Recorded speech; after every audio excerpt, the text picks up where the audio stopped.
Ketua KPK nonaktif Firly Bahuri selesai menjalani pemeriksaan di Bareskrim Polri, Kebayoran Baru, Jakarta Selatan, Rabu 6 Desember 2023. Namun Firly justru kucing-kucingan dengan awak media yang telah menunggu di lobi gedung Bareskrim Polri.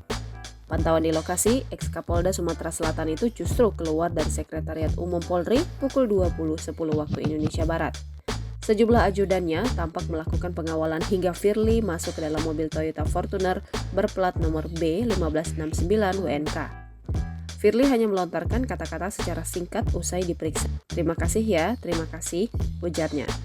Saat mobil meninggalkan Mabes Polri, ia tampak tersenyum sambil mengangkat kedua tangannya. Dengan demikian, Firly saat ini masih belum ditahan setelah pekan lalu juga diperiksa. Diberitakan sebelumnya, Firly Bahuri mengaku kurang sehat saat hadir di Bareskrim Polri, Kebayoran Baru, Jakarta Selatan, Rabu 6 Desember 2023. Meski tengah mengalami batuk berat, kondisi tersebut tak menyurutkannya untuk menjalani pemeriksaan sebagai tersangka dalam kasus dugaan pemerasan ke ex-mentan Syahrul Yassin Limpo. Firly bahkan harus mengenakan masker untuk menjaga serta melindungi kesehatan bersama. Ex-Kapolda Sumatera Selatan itu menyebut tetap berkomitmen dan menjunjung tinggi supremasi hukum terkait kasus yang menjeratnya.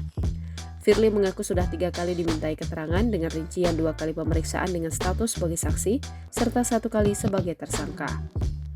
Berdasarkan pantauan, Firly yang mengenakan kemeja biru dan masker tiba di Bareskrim Polri sekitar pukul 9.15 waktu Indonesia Barat. Berbeda dari pemeriksaan sebelumnya, kali ini ia menampakkan diri dengan masuk melalui pintu pengunjung. Meski begitu, tak ada pernyataan apapun yang keluar dari mulutnya. Firly terus berjalan menuju ruang pemeriksaan dengan dikawal sejumlah ajudannya.